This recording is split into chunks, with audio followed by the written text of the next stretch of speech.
What's up, folks? Welcome back to TacticalTortoise. My name is Trevi, and we are continuing to dive into the 10th edition rulebook spoilers that we got earlier this week from the beneficence of the interwebs. I have videos on the entirety of the 10th edition rulebook as we know it so far, as well as some of the biggest changes between 9th and 10th edition, so you can go check those out on the channel if you want a little bit more context for this video. But since then, we've had more pages of the rulebook, at least allegedly, be spoiled, so that's what we're going to be talking about today. And there were some pretty big rules interactions that I totally missed when talking about the rulebook initially. As always, if you enjoy my 10th edition Warhammer 40k content and coverage, please drop a subscribe on the channel, maybe a like on this video, all that YouTube stuff. I really appreciate it. And let's dive right into the 10th edition of the game. Now, we've allegedly got a couple new pages from the rulebook. Some of them have been watermarked, so there is a little bit of distortion on the images, and allegedly at least one of them has had the watermark removed, which has distorted the text. Give all of these a grain of salt because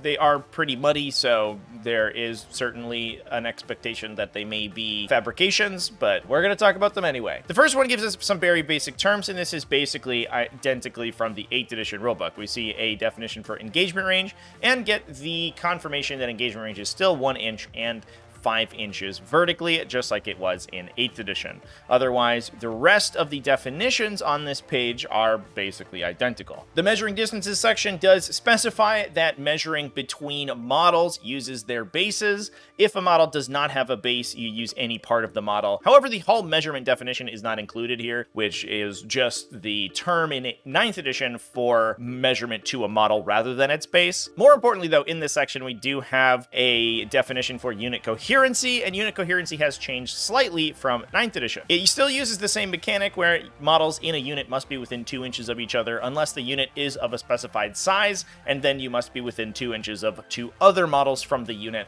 that all form a contiguous chain. In 9th edition, that size was 6 plus models, so a unit of 1 to 5, you would just be measuring coherency to one other model in the unit. In a unit of 6 plus, you would be measuring to 2. That's been changed so that units of up to 6 use the 1 model coherency measurement rules, and units of 7 or more use the 2 model coherency rules. This is likely so that you can attach a character to a 5 model unit without changing how their unit coherency works. You're still going to be able to use a character and 5 other bodyguards with them without having to measure the more complicated coherency. Coherency checks are still performed at the end of each turn, but it's no longer within a phase. So unlike previously when it was within the morale phase, there's no more morale phase and models cannot flee to morale. So you don't have to worry about removing models to morale and how that would impact your unit coherency. You just perform a coherency check at the end of the turn. Coherency checks are the same. If your unit is out of coherency thanks to taking casualties, then you'll remove models from the unit until it is within coherency. But just like in 9th edition, you can do this wherever you want and in whatever order you want. So you can use coherency to manipulate the position of your unit on the table. What we are still missing, most importantly, is line of sight. One thing that might influence line of sight, though, are ruins, and we do have a potential leak for the ruins section of the rulebook, talking about terrain. Now, this section is ridiculously muddy. Allegedly, there was a watermark on it like we saw in the previous images that was then had a system used to remove it and made the text look like it does. Honestly, I am not entirely sure I could credit this because it is extremely bizarre looking, but I think we'll discuss it very briefly anyway. According to this leak, ruins work largely like they do currently. They have the new punching fire ability that was spoiled in the terrain preview article on Warhammer Community, and like in 9th edition, infantry and beast models can move through it as if it were not there. It no longer has the breachable keyword, but it does still have the effect of breachable just baked into the ruin. Importantly, swarms are not included in this. Whether or not swarms are a keyword in the new edition, we don't 100% know, but even if they are, they can't move through ruined terrain automatically. In addition, infantry, beast, and fly models can set up on higher than the ground level, but other types of units cannot. However, if they do so, those models must be placed completely on the floor that they are placed on. So your base cannot hang over the edge of the wall, for example. This is a rule that a lot of tournaments implemented in previous editions, especially 8th edition. It was extremely prevalent, where flying models would move up to the top level of very precarious terrain features and balance carefully on them in order to get better lines of sight. 9th edition, it hasn't been seen too much, but it is still a problem, and if If this rule is correct, it would do a lot to clean that up. You can no longer take a flying vehicle, for example, and just place it on top of a building that can't physically support the model. Now let's take that and dive into some rules that we already know and talk about some interactions that have come up during discussion. One of them does actually involve ruins and units with the fly keyword, and talks about the through the air mechanic. Through the air is the new mechanic that flying units use to move vertically up and down terrain. It allows you to move diagonally, literally through the air,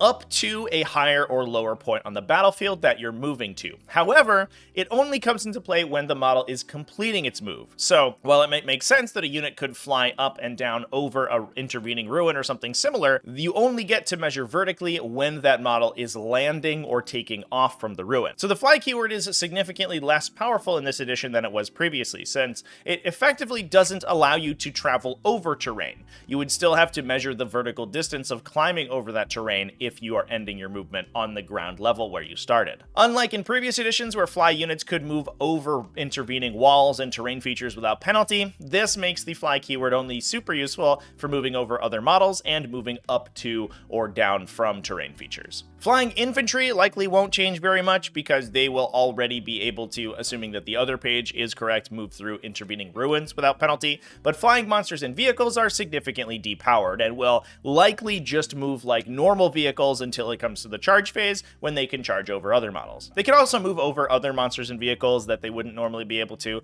so it's not like the fly keyword is not useful, but it is significantly less powerful than it has been in the past. Which is, to be honest, I don't think the worst thing. Flying monsters and vehicles basically operated like their own class of citizen. They were so much more powerful than non-flying varieties that it kind of invalidated those types of models that weren't able to fly. And while there is a chance that this rule is changed, and the intention of the rule is that models are supposed to move vertically up and down terrain even when they're not ending their movement on or off of it, it makes them operate in largely the same way. Now, speaking of monsters and vehicles, one huge change that I totally glossed over when I was doing my initial review of the rulebook is the big guns never tire rule. And I even talked about this in my last video about the rulebook leaks. Big guns never tire has been changed significantly. Not only can monsters and vehicles still shoot while they're in melee, but they can also be shot while they're in melee. But the big thing here that I totally missed is that there is no longer a requirement for monsters and vehicles to fire at units that they are engaged with. Basically, everything in the game has the Astra Militarum turret rule, where it's able to declare targets not engaged with itself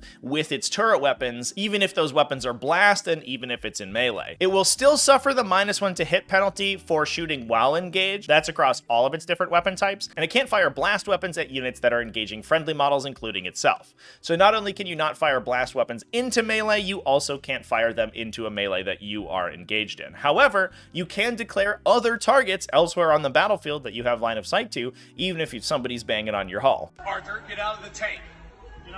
This makes engaging monsters and vehicles very interesting, since it only imposes a penalty on them to fire.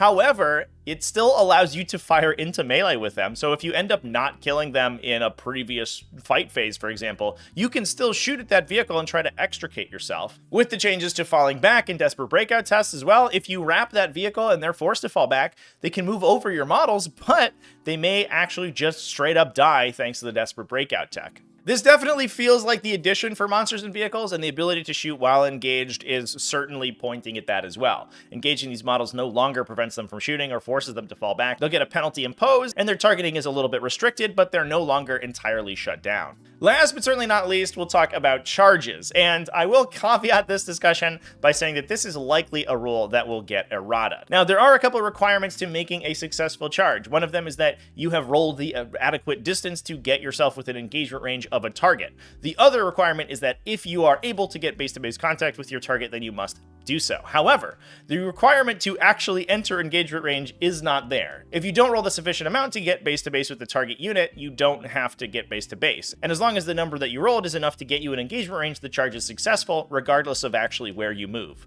Since models can move up to that distance, and they're not required to actually move that distance, they can just stand still or move just outside of the opponent's engagement range and still be considered to have successfully completed a charge. While the use cases for this interaction are relatively slim, you basically need to be at a precise distance from your opponent and roll the precise dice that you need to get within engagement range but not get base to base, so a margin of basically 1 inch or so. depending on intervening models. You can use this to become essentially immune to interrupts. If you do roll that amount, you can move just outside of an inch with the enemy model. That enemy unit, since they didn't charge and are not currently in engagement range, are not eligible to be selected to fight, which means that your opponent cannot use counteroffensive to select them to fight during the fight phase. And because you made a successful charge, your unit then piles in 3 inches to get in engagement range and fights normally and beats them up. I'm pretty sure that this interaction is unintended, and I wouldn't be surprised to see it change. I'll do an entire video on all of the idiosyncrasies of charging and combat movement in 10th edition in the near future, and we'll probably discuss it a little bit more there. But I wouldn't be shocked to see this be a day 1 errata to just require that engagement range movement. Now, before I close things out, I do want to talk momentarily about a couple comments that I saw referring to the fact that it looks like attacks in the fight phase are now optional in 10th edition. And I want to address that because I don't think that's entirely the case. Basically, when you are determining which models are in range to make attacks in the fight phase, the rules use a little bit of misleading verbiage. They tell you to determine which models in your unit can fight. The rules then specify that every model that can fight automatically chooses a weapon and makes attacks using those weapons. So while it sounds like you can choose whether or not the models that can fight actually do, the choice is in fact just made by the model, and they just do fight if they are in range. However, pile in and consolidate moves are still optional, and moving into base contact, which they now require, doesn't occur unless you actually make the move. So if you choose not to do pile in and consolidate moves, you can actually skip the step in which your unit automatically moves into melee with your opponent. And with that is all the weird and idiosyncratic rules in the 10th edition rulebook that I missed on my first go through. Let me know down in the comment section if you found any other bizarre changes to the rules that you think is worth mentioning. Thanks so much for watching all the way to the end of the video. Thanks as well to everybody who supports the channel over on Patreon at patreon.com/TacticalTortoise, YouTube channel members and Twitch subscribers. I love you all. Remember to keep it classy, folks, and have happy wargaming.